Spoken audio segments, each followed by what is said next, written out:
aplauso a Jesús nuevamente. Amén, eso es. Gloria a Dios. Gracias, muchachos.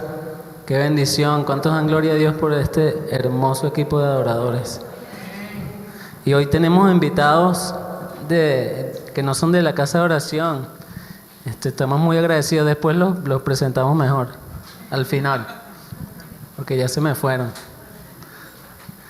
Pero es una bendición. Esta mañana, cuando estábamos orando el equipo, nos veíamos y damos gloria a Dios por la bendición de ser de distintas iglesias y ver la unidad de la iglesia de Cristo en medio de nosotros.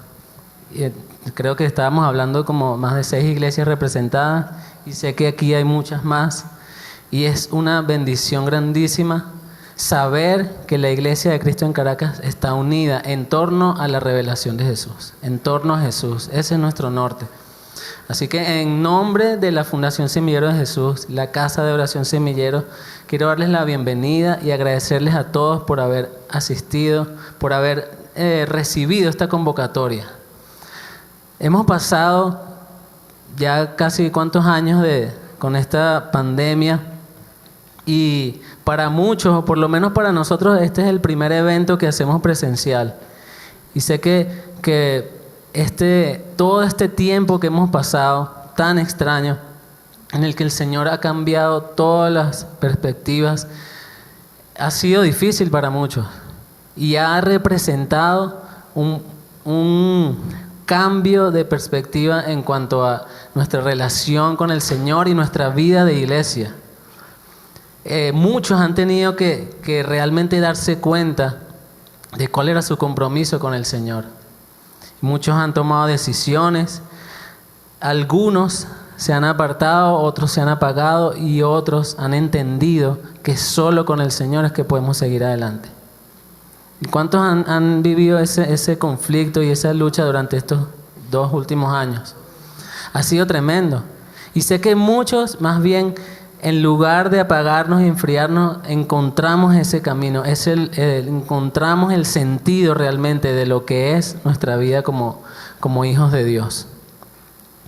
Y nosotros realmente hemos estado pasando como fundación, y el Señor nos los ha mostrado así, como un tiempo en el que Dios, como el labrador, ha limpiado la tierra y está limpiando tanto la casa de oración como conjunto, como la vida de cada uno de nosotros, para traer algo nuevo. Y cuando el labrador limpia la tierra, está todo listo para una nueva cosecha. Y nosotros estamos creyendo que Dios traerá una nueva cosecha, no solo para este lugar, sino para la vida de cada uno de los que estamos aquí, para dar fruto en nuestras comunidades, en nuestras iglesias, en nuestras familias. Y ese es nuestro deseo, de venir a este lugar hoy a sumergirnos, a meternos en la presencia del Señor y olvidándonos de todo lo demás. Por un momento apartarnos para Él, rendirnos a sus pies. Y queremos hablarles un poco de lo que hacemos nosotros aquí como casa de oración, porque también creemos que este es un tiempo crucial para la iglesia, para que la iglesia se vuelva su rostro a los ojos del Señor en intercesión y oración. Ustedes saben que en los últimos tiempos la iglesia de Cristo es descrita como una iglesia en oración.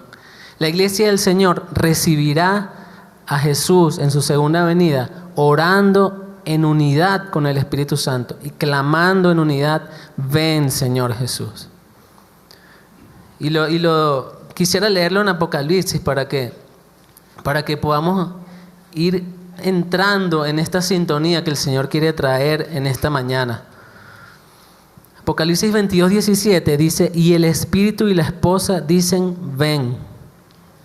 Y parece una frase muy sencilla y muy corta, pero entender que en los últimos tiempos, porque ¿cuántos saben que Apocalipsis es una profecía que habla de lo que va a venir?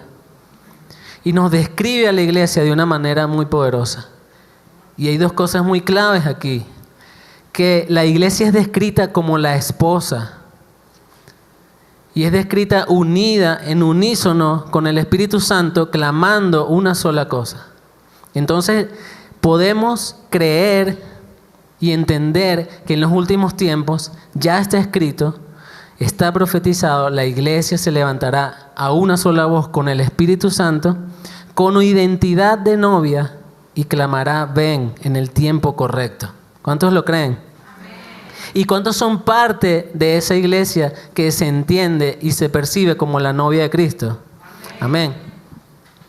Y esto es uno de nuestros mayores anhelos. Por eso queríamos que ustedes experimenten este tiempo de oración, que es básicamente lo que hacemos nosotros cada día desde este lugar. Clamar e interceder en unidad con el Espíritu, a través de la palabra, por los propósitos que están en el corazón de Dios, y además meditar en su palabra y crecer en el conocimiento de Jesús y en la identidad que debemos tener como iglesia, como esposa, y meditar en los afectos del Señor por nosotros. Eso es lo que realmente transformará la iglesia y nos ayudará a mantenernos firmes y perseverar en este llamado que Él nos ha hecho. El ministerio de la oración no es un ministerio aparte para algunos nada más, no es un departamento de la iglesia. El ministerio de la oración es una de las cosas más importantes y fundamentales que nosotros como cristianos tenemos en nuestro caminar con el Señor. Y bueno, no sé si ustedes conocen al pastor Néstor Blanco, quien habla de esto una y otra vez, quien es parte de esta casa. Y con su mensaje de tener una vida de oración, todo el tiempo nos recuerda el ejemplo de Jesús. Sí, Jesús, el Hijo de Dios, tenía una vida de oración y apartaba de su tiempo para orar. ¿Cuánto más nosotros no lo deberíamos hacer? Entonces, vamos a ver en esta primera sesión, quiero hablarles un poco todo el trasfondo de por qué hacemos esto que hacemos aquí, por qué oramos y adoramos. ¿Por qué tenemos el deseo de hacerlo día y noche continuamente sin parar? ¿Cómo esto se traduce desde este lugar en el cual parece muy fácil hacerlo, a nuestras vidas personales, a la iglesia? ¿Por qué la iglesia debe comprender esto? Voy a estar trayendo muchos versículos de lo que va a suceder en los últimos tiempos, porque también queremos hacer el énfasis de que en los últimos tiempos el Señor ya lo está preparando. Se va a levantar una iglesia entendida en el poder y en la importancia de la oración y la adoración como una. Yo creo personalmente, y en este lugar estamos convencidos de que las señales de los últimos tiempos ya han comenzado. Lo que llama la palabra los dolores de parto. El principio de dolores de parto. Y quizás quede un tiempo todavía para que lleguemos a la última semana, a los últimos eventos, a los famosos juicios de Apocalipsis. Pero este es el momento de nosotros prepararnos para las dinámicas únicas e inusuales que se van a presentar en los últimos tiempos. Y entrar en todo ese mover que el Señor está haciendo. Lucas 18, verso 7, en esta parábola, que se las resumo rápidamente, en la que el Señor nos habla de una viuda que está clamando a un juez injusto. Y el Señor les dice al final, ¿y acaso Dios no hará justicia a sus escogidos, que claman a Él día y noche? ¿Se tardará en responderles? Y el Señor está hablando de una iglesia que entiende la necesidad de clamar con persistencia y con perseverancia. Por eso usa esta frase, día y noche. Y el Señor promete que responderá pronto. Dice, os digo que pronto les hará justicia. Pero oigan esta pregunta, ¿pero cuando venga el Hijo del Hombre hallará fe en la tierra? Jesús les está diciendo, cuando yo regrese en mi venida, ¿los hallaré aún clamando con fe? ¿O estarán vencidos, se habrán cansado o se habrán dedicado a otra cosa? Como los discípulos que que se quedaron dormidos y no pudieron velar cuando el Señor se los pidió. Y el Señor les pregunta ahora, cuando yo venga, desde aquí hasta mi venida, no importa cuánto tarde, ¿aún seguirán clamando día y noche con fe? Es una pregunta, al mismo tiempo tiene que hacernos reflexionar de que Jesús nos está invitando a hacerlo. ¿No lo creen así? Porque el Señor es una pregunta en la cual Él expresa una necesidad para nosotros y un deseo de Él. Los hallaré con fe cuando venga a la tierra. Yo digo sí. Señor, sí, te decimos sí, aquí estamos. Entendemos que es necesario. Y el Señor nos ha dado la bendición de hacerlo de una manera muy especial, como lo hacemos aquí en el cuarto de oración, y nos ha dado este llamado a que lo esparzamos a todos los que podamos en la iglesia, de que podemos tener una cultura de oración de una manera disfrutable en medio de la iglesia. Porque tenemos que romper ese paradigma de que la oración es solo para algunos en la iglesia, que la reunión de oración de la iglesia necesariamente tiene que ser algo aburrido o solo para las hermanas mayores de la iglesia. Muchas veces se presenta de esta manera y no es así. Y desconocemos muchas veces que el Señor incluso ha prometido, es una promesa, que la oración será disfrutable. Isaías 56:7 es una promesa hermosa del Señor en la cual Él dice: yo los llevaré a mi santo monte y los recrearé en mi casa de oración. Si el Señor está diciendo los recrearé, ¿ustedes no creen que deberíamos esperar que en su casa de oración deberíamos hallar gozo, alegría, contentamiento, disfrute, placer? Es una promesa del Señor. Entonces, si no está sucediendo así, si en su casa de oración, no necesariamente aquí en este lugar, en la reunión de oración, en tu lugar secreto, si no sucede así, entonces algo no está funcionando desde este lado. Porque si el Señor está prometiendo esto, entonces es que debe ser así. Hay muchas promesas que nos hablan del Señor levantando su casa de oración en medio de la iglesia. Y otra que quiero tocar, y con esto empezar el tema, es el tabernáculo caído de David. Amós 9:11 es una profecía muy peculiar. Y dice, en aquel día, cuando ustedes ven en las profecías, muchas gracias, mi amor. Sin la ayuda idónea es más difícil todo, así que doy gloria a Dios. ¿Cuántos dan gloria a Dios por? Los que están casados lo entienden muy bien y los que lo desean lo disfrutarán. Amén. ¿Ustedes dicen amén? Ah, bueno. Podemos orar por eso al final. Dice, cuando ustedes ven en las profecías que dice en aquel día o en aquellos días o en aquel tiempo, 99,9% se está refiriendo a los últimos tiempos. La mayoría de las profecías bíblicas tienen un cumplimiento parcial que sucedió en la cultura de lo que estaba viendo ese profeta. Pero el mayor énfasis que podemos encontrar es un cumplimiento profético que se dará en los últimos tiempos. Y esta es una de ellas. De hecho, Amós, en los primeros versículos, lo voy a buscar para que me crean. Amós es ese famoso versículo que dice, Amós 3:7, porque no hará nada Jehová el Señor sin que revele su secreto a sus siervos los profetas. Entonces, el Señor quiere revelar sus secretos a sus siervos los profetas. Hay personas, el Espíritu Santo está en todos nosotros, amén, y está en este lugar. Y todos tenemos ese Espíritu Santo y Él está restaurando en este tiempo el espíritu profético, que ha sido muchas veces distorsionado y tergiversado. No estoy hablando del ministerio del profeta. Hay algo que se llama el don profético.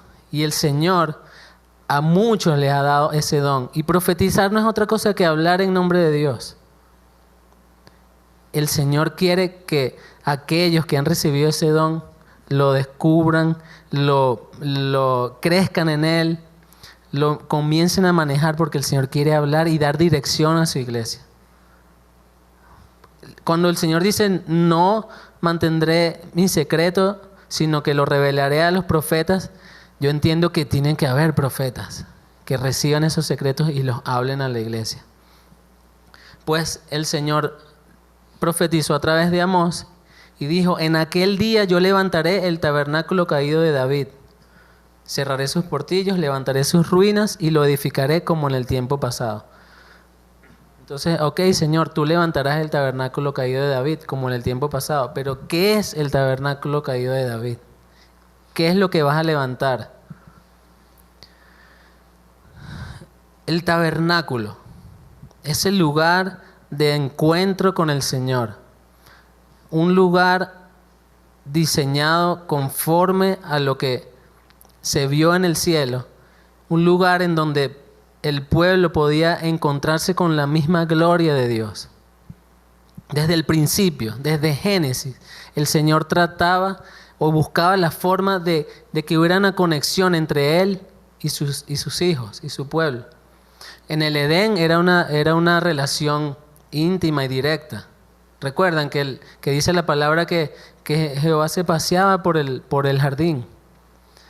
Y todos sabemos lo que ocurre, se rompe esa relación íntima y directa. Y ocurre muchos años en los que el Señor tiene que relacionarse de maneras muy especiales con personas muy puntuales. Y desde el principio vemos como el hombre trataba de encontrar la manera de conectarse con el Señor, de expresar su adoración. Comenzaron a levantar altares. Vemos hombres de Dios que, obviamente inspirados por el Señor, edificaban altares, ponían montones de piedras, quemaban o sacrificaban animales. Abraham lo hacía una y otra vez, a pesar de que no tenía una ley como tal. Pero llega el momento de que el Señor desea o planea levantar un pueblo para Él, una nación santa. Y para esto tenía que establecer una forma de cómo relacionarse con ellos. Y es donde ocurre esta idea maravillosa del tabernáculo, una tienda de reunión, un lugar en el cual el pueblo se encontraría con Él. Pero el Señor fue haciéndolo por etapas, porque no podía ser en ese momento de una manera abierta y directa, porque no había llegado todavía el cumplimiento del plan de la redención de Jesús. Pero comenzamos a ver allí cómo el Señor quería que hubiera un lugar en el cual se levantara intercesión y adoración día y noche sin parar. Dice la palabra en Éxodo 25, 8 y 9. El Señor les dice, harán un santuario para mí y habitaré en medio de ellos.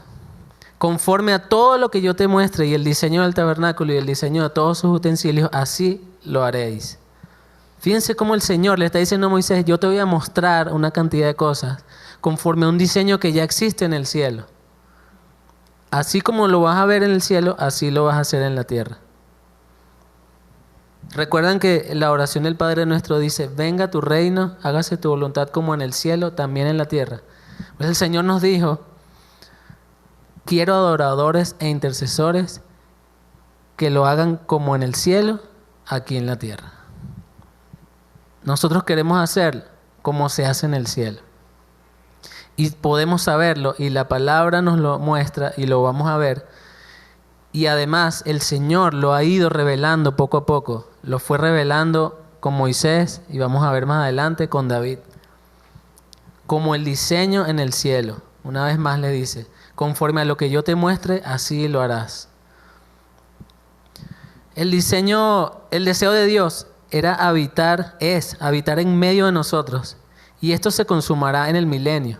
Pero fíjense que el Señor ya le decía a Moisés, hazme un santuario y allí yo habitaré en medio de ustedes. Apocalipsis 21:3, si nos vamos directamente hasta el final, hasta la meta de Dios, dice Apocalipsis 21:3 y 4, y oí una gran voz del cielo que decía, he aquí el tabernáculo de Dios. Vamos a decirlo, la morada de Dios, para no usar esta palabra tan rebuscada. El tabernáculo de Dios he aquí con los hombres, y Él morará con ellos, y ellos serán su pueblo, y Dios mismo estará con ellos como su Dios. Esta es una profecía, esto se va a cumplir. Fíjense que dice, y ellos serán su pueblo, y Él será su Dios. Ahora, nosotros no somos ya su pueblo, y Él no es ya nuestro Dios. Pero esto habla de una plenitud que aún ni siquiera tenemos idea de lo maravilloso que será. Vamos a ser realmente su pueblo en toda la extensión de lo que significa ser su pueblo, y Él será nuestro Dios. Pero Él quiere que comencemos a experimentarlo ya. Si hacemos las cosas como Él nos está mostrando, entonces lo comenzaremos a vivir desde ahora. En todo este plan que el Señor estableció y lo diseñó y se lo mostró a Moisés, estaban los levitas. Números 1:50 y 51 dice, pondrás a los levitas en el tabernáculo del testimonio, y sobre todos sus utensilios y sobre todas las cosas que le pertenecen, ellos llevarán el tabernáculo y todos los enseres. En fin, los levitas tenían la tarea de manejar todo lo que tenía que ver con el tabernáculo. Luego en Deuteronomio 10:8 dice, en aquel tiempo apartó Jehová a la tribu de Leví para que llevase el arca del pacto. Entonces de todo el pueblo, y esta es una historia un poco larga, pero debido a la rebelión del pueblo y a la idolatría, el Señor tuvo que apartar un grupo pequeño, los levitas. Ellos se van a encargar de todas las cosas santas, del tabernáculo, de interceder, de orar delante de mí. Y esto quizás ha traído una confusión o de repente es simplemente una forma de verlo, en el cual tradujimos eso a la iglesia y pensamos que los levitas son los músicos, los adoradores, nada más, o los que interceden, y entonces tradujimos eso a la cultura de la iglesia como si fuera el pueblo de Israel. Entonces solo los levitas adoran ante Dios, levantan incienso, los que interceden nada más. Sin embargo, esto sucedía aquí, pero hoy en día somos la iglesia y somos llamados real sacerdocio. El llamado que tenían los levitas en ese momento, ahora lo tenemos todos nosotros. Porque ¿cuál era la tarea de los levitas o de los sacerdotes? Ser intercesores, intermediarios entre el pueblo y entre el hombre y Dios. Esa es la tarea de un sacerdote. Esa es como la definición más sencilla de lo que es un sacerdote, un intermediario. Y tiene sentido. Hoy en día lo vemos así. En la mayoría de las culturas, religiones, el sacerdote es un intermediario. Pues, ¿quieres hablar con Dios? Bueno, pasa a través de mí y yo hablo con Él y después yo te devuelvo el mensaje. Lo que hacía Moisés, ¿verdad? Pero la iglesia de Cristo no es así. En la iglesia de Cristo todos somos sacerdotes. A veces cometemos ese error y se traduce a la iglesia. Pensamos que la figura sacerdotal del que está adorando o del pastor. Pero es un error. Somos llamados a ser sacerdotes. En todo caso, somos la iglesia sacerdotes. Somos sacerdocio entre Dios y la humanidad. Ahí sí. Y tenemos que asumir ese llamado. Entonces, todos esos privilegios y ese llamado santo que tenían los levitas, lo tenemos todos nosotros, toda la iglesia, hoy. Esta relación que ocurrió entre el pueblo, Moisés y Dios y el tabernáculo se dio por muchos años, Pero el pueblo, ustedes saben, el pueblo de Israel, testarudo, cometieron muchos errores, pidieron un rey, empezaron a ser una nación, se olvidaron de Dios. Y por supuesto se olvidaron de la necesidad de un tabernáculo de reunión, de un lugar de encuentro con el Señor. Tanto así que el tabernáculo se quedó en una ciudad olvidada, nadie iba para allá, solo los sacerdotes. Y pasaron años y años, cometieron el error tan grave de llevarse el arca del pacto, que era lo más importante, donde se manifestaba la gloria de Dios, se la llevaron a una guerra pensando que era como un amuleto y lo perdieron. O sea, perdieron el arca donde moraba la presencia, la gloria Shekinah de Dios. Así era el punto en el que despreciaron la presencia de Dios y la necesidad de un lugar de encuentro con el Señor. Pero el Señor levantó a un hombre, el cual es descrito conforme a su corazón, conforme al corazón de Dios. Y estamos hablando del rey David, un adorador nato desde nacimiento. Y este hombre, un día determinado, él se determinó en su corazón edificar un templo para el Señor. Pero un día él dijo, no puede ser que yo soy un rey, habito en un palacio de piedra, con oro y todos los lujos, y el tabernáculo está perdido, ni siquiera está aquí. No sabemos ni dónde está. Yo necesito la presencia de Dios, el arca del pacto en medio de nosotros. Y aquí el Señor, David manda a trasladar ese arca como sea. Recordemos que es el rey, pues él dijo, me encuentran ese arca en donde sea que esté y la traen a Jerusalén. Con toda la emoción y todo ese fervor y esa pasión que tenía David por el Señor, se olvidó de un detalle muy importante. Así de olvidados estaban las tradiciones y las reglas que había establecido Dios, que mandó a traer ese arca pensando él, es la gloria de Dios, la traigo sobre caballos, que lo carguen que lo carguen sus siervos. Lo trajo alado por caballos. Y el arca se iba a caer en el medio de esos caminos de piedra. Y un hombre de los siervos de David lo intentó agarrar y murió con solo tocarlo. La gloria olvidada de Dios que traían de un pueblo muy lejano a Jerusalén, con solo un hombre que no debía tocarlo, la tocó y murió. Entonces, David entendió que debía ser cargado por levitas en los hombros. Ese era el reglamento. Y finalmente establecen el arca del pacto. Y David, todo el tiempo inspirado por el Señor, recibió la revelación de que delante de ese arca debía haber adoración e intercesión día y noche. Él no construyó otra vez el tabernáculo de Moisés. Él solo puso el arca allí, puso una tienda encima y dijo, comiencen a adorar ahí al Señor. Y el Señor lo permitió así, dándonos una visión de lo que ocurre en el cielo. Primera de Crónicas 16, 4 al 7. El libro de Crónicas habla extensamente acerca de todo esto. Muchas veces abrimos el libro de Crónicas y vemos que son cronologías y cronologías y cronologías, como 5 páginas de cronología y decimos, aquí no debe haber mucho que meditar. Pero el libro de Crónicas para los adoradores, músicos, cantores, es fundamental.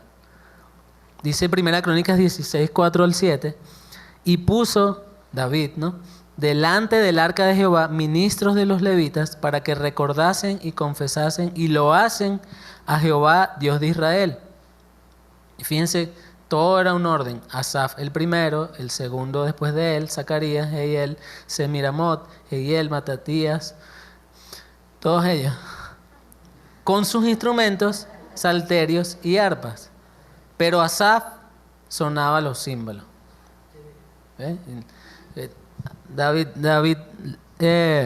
Para David era importante los platillos, ¿viste, Néstor? Teníamos instrumentos de cuerda, instrumentos y también las arpas y los címbalos. Entonces, había un orden en el cual delante del arca del pacto estaban allí los levitas que hacían recordar, confesar y loar, que es como alabar o exaltar. Y eso lo hacían día y noche, por turnos. Tenían que ser por turnos, por supuesto. Y nos va dando una visión de lo que era necesario hacer delante de la presencia del Señor. Adoración. Y qué interesante que lo describe así, porque también nos da una explicación. Muchas veces no entendemos qué es lo que tenemos que hacer cuando venimos ante la presencia de Dios a adorarle. Recordar, hablar de sus maravillas. Los salmos lo hablan muchas veces. Bendice alma mía al Señor y no olvides ninguno de sus beneficios, ¿no? Es parte de lo que hacemos cuando venimos ante la presencia de Dios. Podemos dedicar tiempo para recordar lo que Él ha hecho, para confesar nuestras transgresiones, nuestros pecados, para confesar que creemos en Él, para confesar nuestra fe a Él y para alabarlo. Esto lo hacían. Y después dice, también los sacerdotes, Benaía y Jaasiel, sonaban continuamente las trompetas delante del arca del pacto de Dios. Así, aquí dice sonaban continuamente, debe querer decir que sonaban continuamente, ¿verdad? O sea, todo el tiempo estaban sonando las trompetas allí. Todo el tiempo. ¿Se lo pueden imaginar? Bueno, no, aquí no dice que habían turnos, pero Benaía y Jaasiel, bueno, estarían una hora uno, una hora el otro, una hora. Vamos a ver otros detalles de esto que David lo estableció allí porque se lo reveló el Señor, ¿ok? Además, dice 1 Crónicas 23:5, 4,000 porteros y 4,000 para alabar a Jehová, con los instrumentos que ha hecho para tributar alabanza. O sea, 4,000 músicos para alabar al Señor. 1 Crónicas 25:7 dice, y el número de ellos con sus hermanos instruidos en el canto para Jehová, todos los aptos fueron 288. Entonces 4,000 músicos y 288 cantores. Pero fíjense qué interesante, que dice instruidos en el canto para Jehová. Este es el versículo favorito de Saraí. Vocal coach. Instruidos en el canto, todos aptos. O sea, no iba a cantar cualquiera. Iban a cantar aquellos que estaban instruidos y que eran aptos. Pero todos podían instruirse y ser aptos. Eso es lo hermoso. El Señor estaba estableciendo allí también el principio de la excelencia y la preparación para lo que debemos hacer. Y luego dice en 1 Crónicas 15:22, y que Ananías, principal de los levitas en la música, era el director de adoración, fue puesto para dirigir el canto. ¿Por qué? Porque era entendido en ello. Entendido en ello no solo implica instrucción y aptitud, como lo dice el verso anterior, sino que había un entendimiento de lo que significaba alabar al Señor.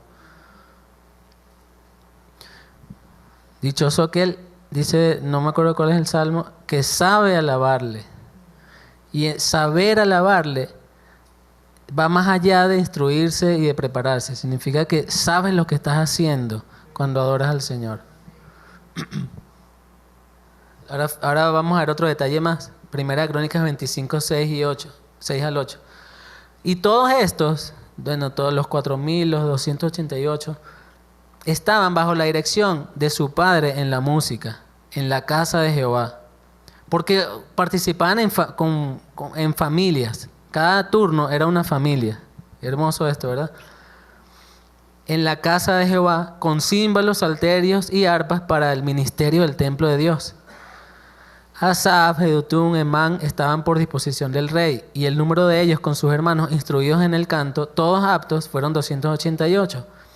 Y echaron suertes para servir por turnos, entrando el pequeño con el grande, lo mismo el maestro que el discípulo.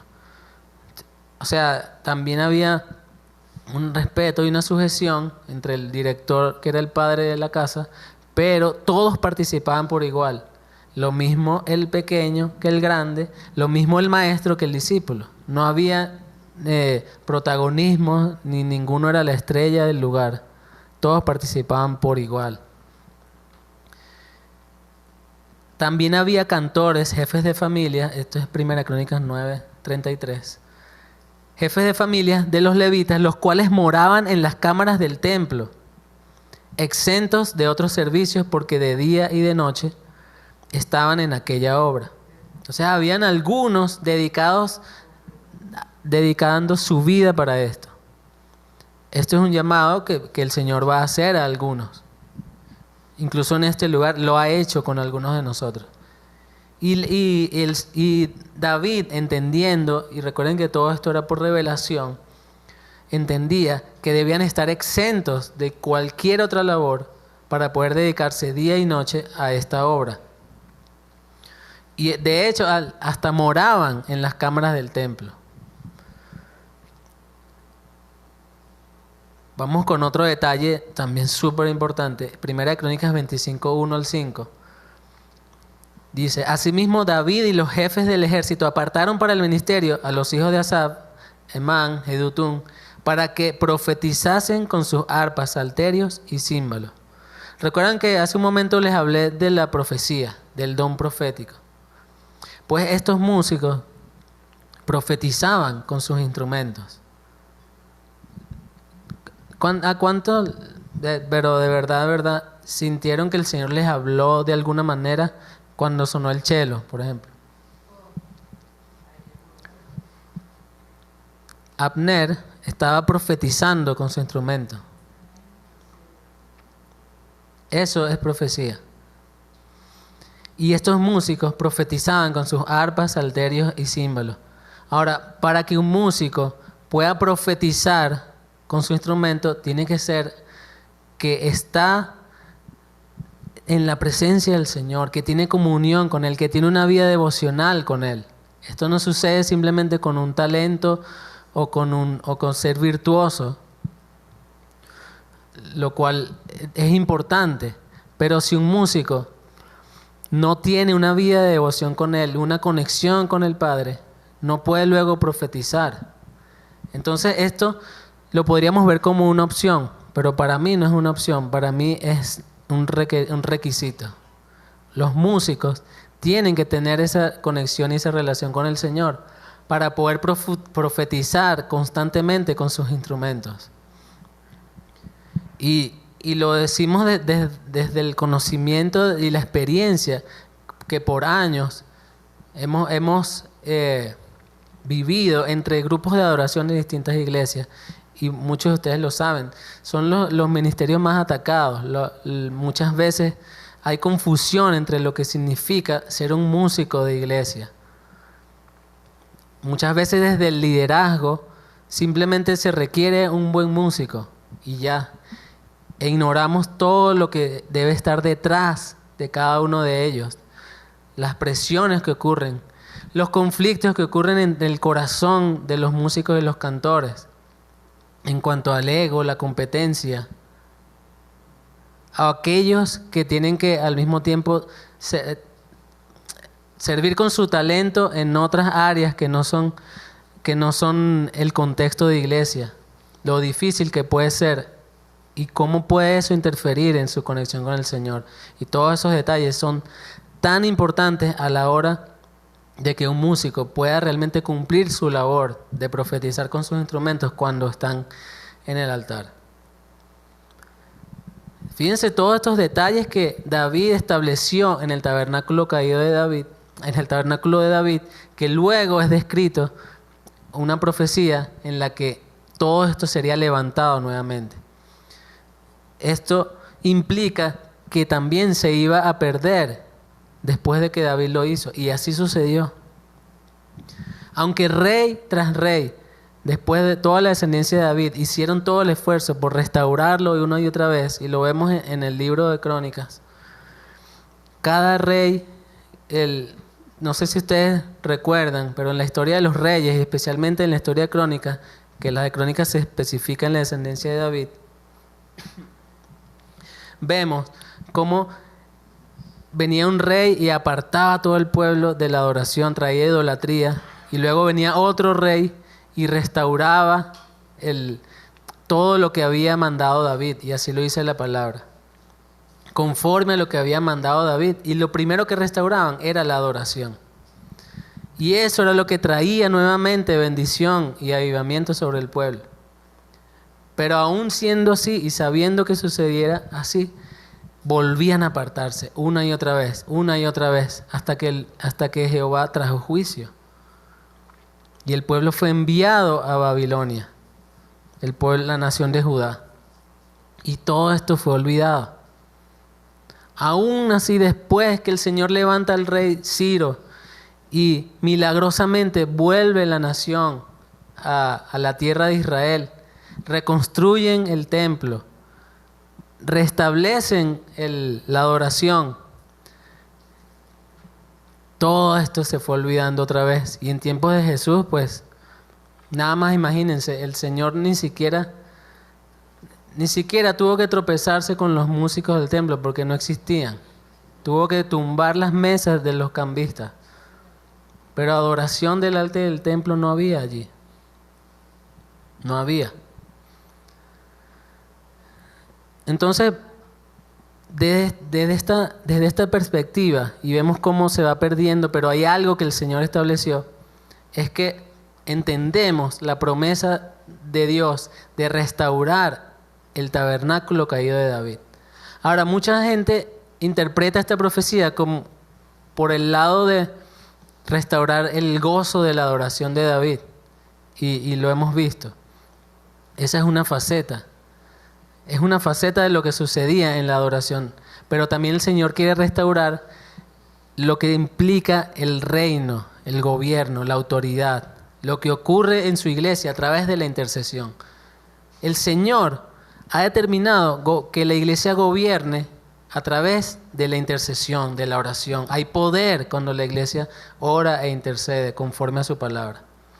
Y esos dos aspectos son los que el Señor quiere restaurar en este tiempo.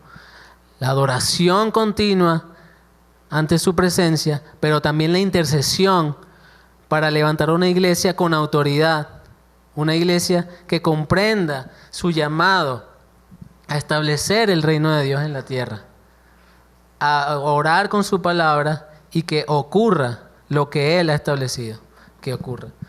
Entonces, ahora vámonos a Apocalipsis. ¿Y qué nos tiene que decir Apocalipsis de esto? Moisés vio un diseño en el cielo, ¿verdad? David también lo vio. El Señor fue ampliando la visión.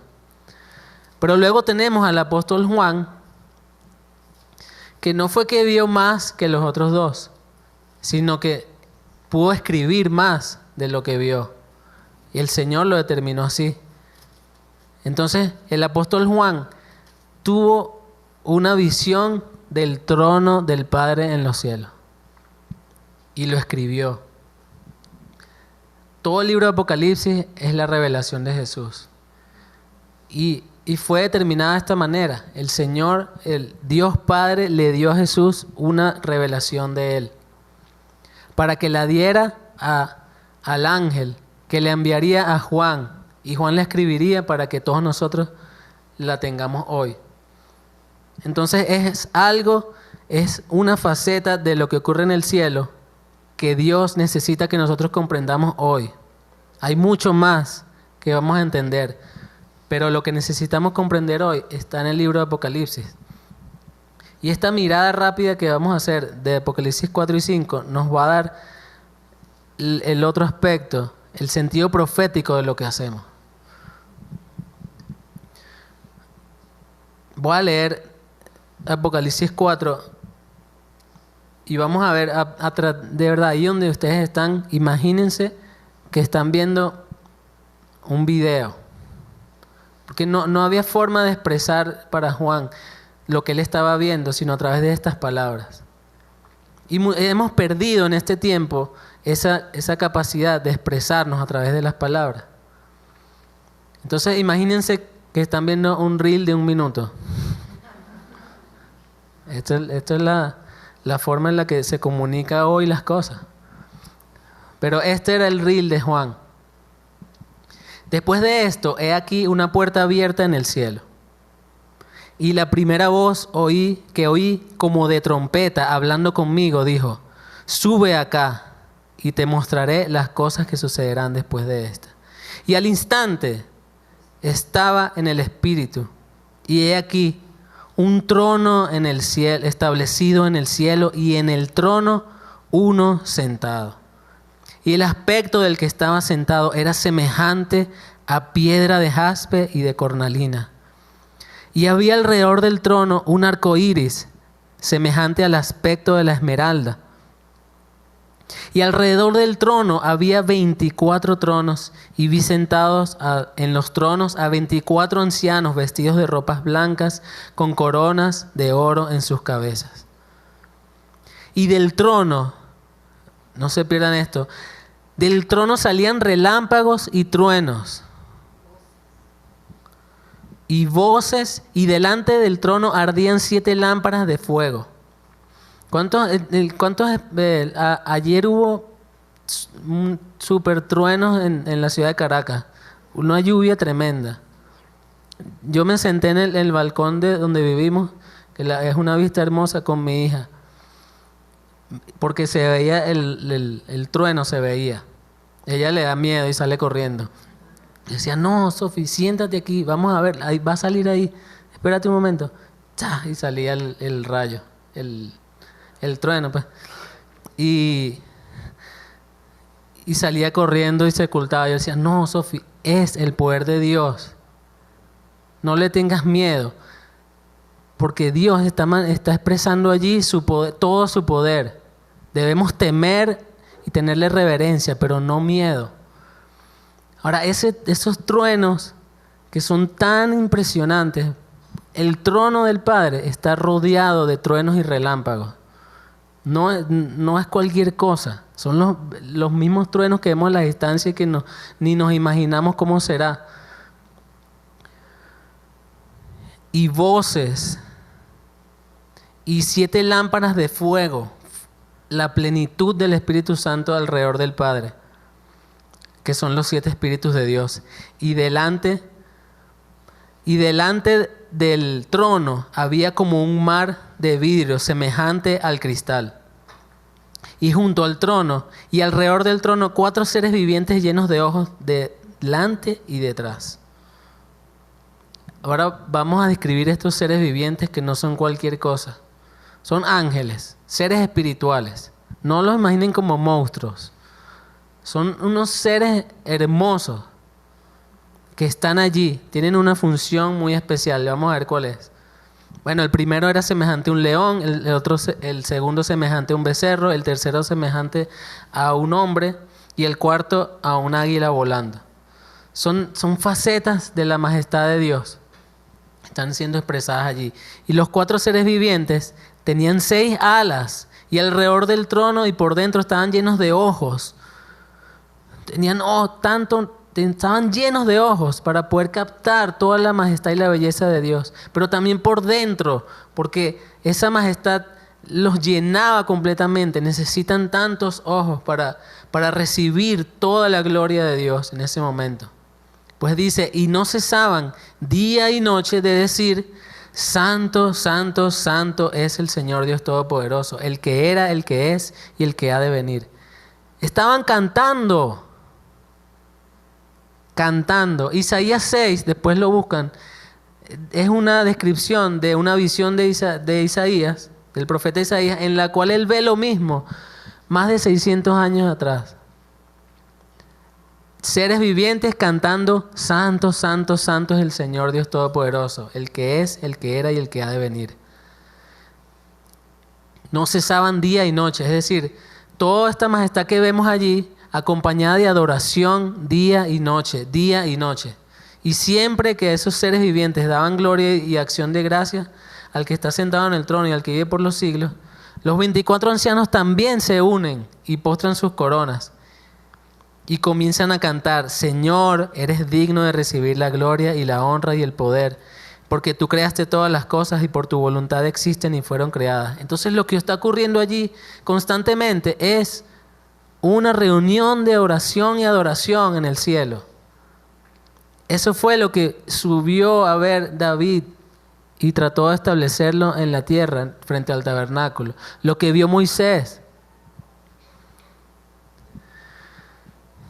Y en medio de eso es que ocurre el evento más importante, y es que Jesús recibe toda la autoridad para establecer su plan en la tierra para los últimos tiempos. Es lo que ocurre en todo el capítulo 5 de Apocalipsis. Dice Apocalipsis 5:7: y vino Jesús y tomó el libro de la mano derecha del que estaba sentado en el trono. Todo este libro de este capítulo 5 describe una escena bien interesante. El Padre tiene un rollo donde está descrito todo el plan de redención de los últimos tiempos, los juicios, todo lo que va a hacer el Señor, la gran cosecha para la iglesia victoriosa, la iglesia orando, el anticristo haciendo de las suyas, pero siendo derrotado al final. Todo esto está escrito allí. Pero no había nadie que fuese digno de abrir ese libro. Incluso lloraba Juan, que estaba viendo eso allí. Y un ángel le dice: hey Juan, no llores más, porque hay uno que venció para ser digno de abrir ese libro. ¿Y qué desata toda esta escena? Porque Jesús viene y toma el libro y recibe la autoridad y es encomendado para lo que va a hacer en los últimos tiempos. ¿Qué ocurre allí? Cuando hubo tomado el libro, verso 8, los 4 seres vivientes, los 24 ancianos, todos tenían arpas y copas llenas de incienso, que son las oraciones de los santos. Y una vez más nos confirma lo que estamos haciendo aquí, lo que el Señor está llamando a la iglesia. Arpas y copas, la oración, que son las oraciones de los santos, unidas, ocurren en el cielo. Y cantaban un cántico diciendo: digno eres de tomar el libro y de abrir sus sellos, porque fuiste inmolado y con tu sangre nos has redimido. Eso es lo que ocurre en Apocalipsis y ante el trono del Padre, día y noche. Cantos con arpas y copas. Con arpas y copas. Es lo que estamos tratando de recrear en este lugar y lo que el Señor está llamando a su iglesia a hacer. Conectarse con lo que está sucediendo ya en el cielo. En el cielo hay una sinfonía celestial que está sonando día y noche ante el trono del Padre. Y Él anhela ver una iglesia conectada con eso. No es simplemente cantar por cantar porque si en el cielo cantan, aquí cantamos. No, es necesario que lo hagamos. Es necesario que su iglesia se levante en adoración e intercesión, entendida en lo que está haciendo. La casa de oración es necesario, un lugar como este es necesario. El Señor va a levantar casas de oración y lo está haciendo. Rápidamente les cuento. Hay un mover de oración a nivel mundial. Casas de oración, torres de oración, casas de fuego, con distintos nombres, se levantan. Hace una semana participamos en un evento en el cual estábamos entrenando a líderes de África e India que quieren levantar casas de oración en sus naciones, de más de 19 naciones. Un evento que tuvo que ser traducido en francés, portugués y suajili, para que los hermanos africanos que estaban sedientos y querían saber de esto, el Señor les habló por su lado que tenían que levantar casas de oración. El Señor lo está haciendo porque su iglesia va a ser una iglesia de oración en los últimos tiempos. Quizás hay iglesias que entenderán esto y establecerán un lugar de oración dentro de su edificio. Quizás no. Está el ejemplo de la casa de oración Hoy con Cristo, que lo hicieron así. Habrá un lugar como nosotros y muchos otros que establecen un lugar e invitan a la iglesia de la ciudad a participar. O tal vez hay iglesias que entenderán esta necesidad y tendrán su reunión de oración una vez a la semana y lo harán con este entendimiento y con toda la pasión. O quizás el Señor está llamando intercesores en sus hogares a hacerlo como familia. Lo interesante es que es el Señor quien está despertando. El movimiento de oración no es una moda. No es simplemente algo, una oleada que vendrá y pasará. Lo hemos visto, cómo el Señor está uniendo.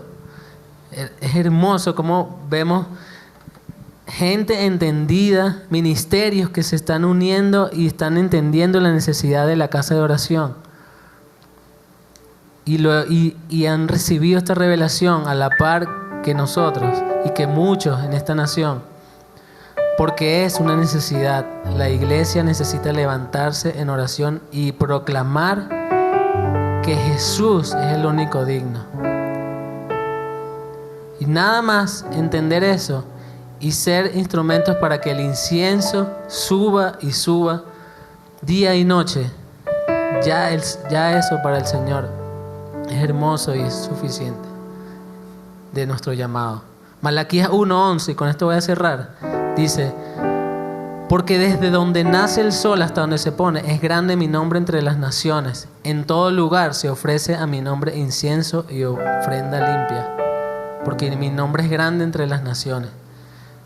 En todo lugar el Señor está viendo cómo se levanta incienso y adoración a Él. ¿Quieres ser parte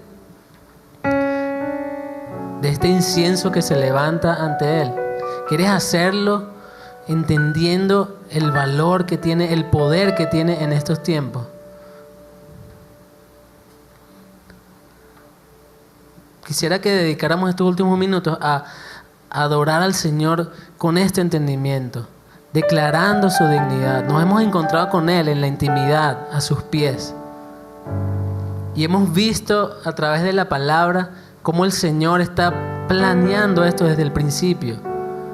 Que entendamos que tenemos que encontrarnos con Él y adorarlo como se hace en el cielo. Esto nos permitirá no solo hacerlo bien, sino hacerlo hasta que Él venga. ¿Recuerdan? Cuando venga el Hijo del Hombre, hallaré fe en la tierra. Cuando el Señor se pasee por los cielos en ese caballo blanco con su ejército, hallaré a la iglesia ahí orando y clamando: Señor, ven, junto al Espíritu Santo. El Espíritu Santo a la par, clamando: ven, Señor Jesús, ven, Señor Jesús. Desata tu juicio, Señor. Manifiesta tu gloria. El Señor vendrá cuando ese clamor llegue a lo máximo, a la máxima plenitud. Tú puedes ser parte de esto. El Señor te está llamando ahora. No estás aquí por casualidad.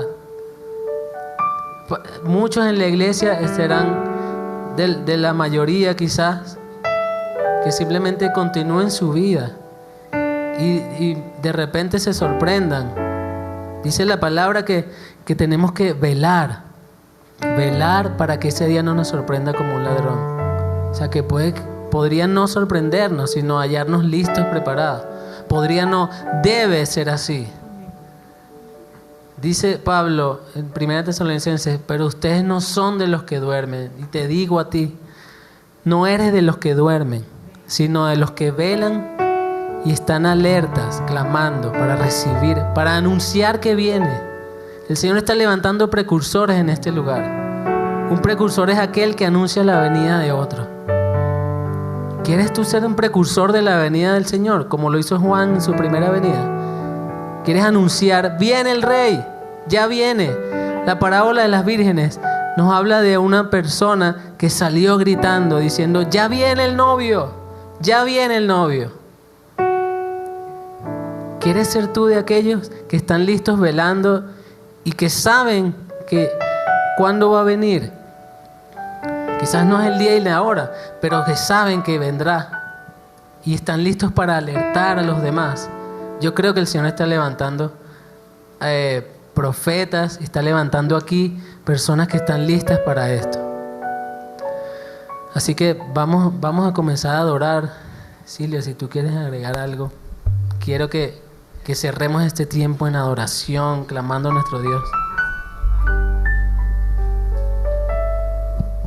Tú en esta mañana me convenciste de nuevo a seguir haciendo lo que hacemos.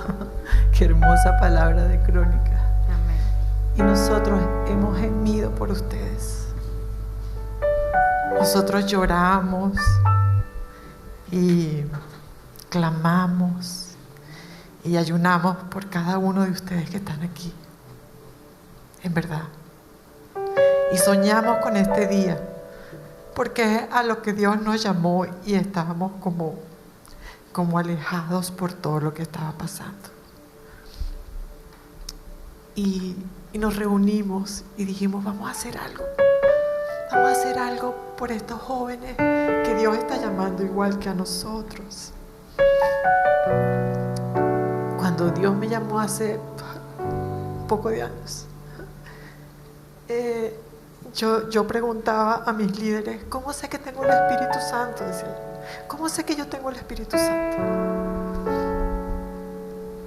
Y hoy en día que sé que revolotea en este lugar y dirige y signa mi vida por más de muchos años, mi anhelo es que ustedes no digan hoy, ¿y yo cómo puedo tener este lugar? No es este lugar. ¿Y yo cómo puedo hacerlo en mi iglesia si mi pastor piensa de otra forma? ¿Cómo lo hago? No, amado. El llamado es para ti, a tu corazón, en tu cuarto y en tu habitación. Y cuando tú buscas a Él primero, es que todo se cumple su palabra. Todo se te va a dar. A mí se me ha dado todo y sin embargo, nada de lo que tengo, nada. Mire, tengo todo. Tengo un esposo que me ama. Tengo 3 hijos, 8 nietos. Tengo salud, tengo todo. Y nada lo puedo comparar con un día aquí en sus atrios. Nada. Nada. Hoy Dios te hace ese llamado a ti. Hay muchos llamados que Dios va a hacer en este día. Pero tú, músico,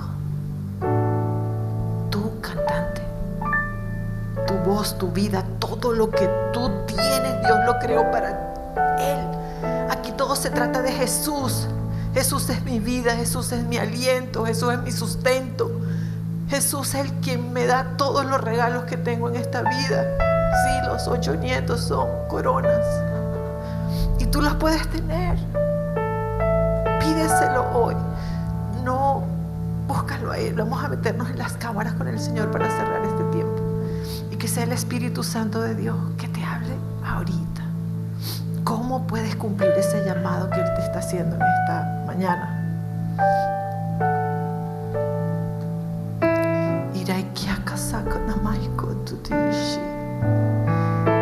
Y hablamos proféticamente sobre cada uno de los que están aquí, Señor, que tienen un llamado para ti, para la intimidad contigo, para conocerte en espíritu y en verdad, para deleitarse en tu presencia, para arrodillarse a tus pies, para saber que no hay nada más hermoso en la vida, que eres el mejor vino. El mejor vino. No te aturdas más con el mundo. Él es el mejor vino. Él es el mejor vino. Es su palabra, es esa palabra de Crónica. Es ver a estos jóvenes que han dedicado su vida y su tiempo para servir al Dios vivo. Nada se compara, mis amados. Dile, Señor, aquí estoy. Úsame a mí, te quiero servir. Si es en esta casa de oración, hazlo, Señor. Si es en otra casa de oración, hazlo, mi Señor. Si es dentro de mi iglesia, hazlo, mi Señor. Pero te quiero servir, te quiero servir, te quiero servir.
declaramos que Él es digno.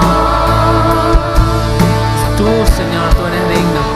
Todo es de ti y todo es para ti. Tuya es la gloria. Tuya, Señor, tuya es la gloria. No eres tú, Oh, Señor, tú eres digno, Señor. Nadie como tú. y no eres tú, Señor. Porque todo es de ti y todo es para ti. Tuya es la gloria. No eres tú, Señor. El Cordero, sí. Y no eres tú, Señor. Aquí está tu casa de oración, Señor. Todo es de ti y todo es para ti. Tuya es la gloria.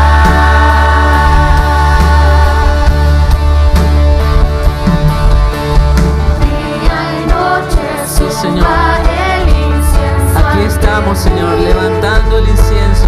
Noche y No pararemos, día Señor. suba el Día y incienso noche ante ti. nos entregamos, Señor. Día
Solo las voces, solo las voces. Te exaltamos. Tu iglesia te exalta, Señor. Te exaltamos.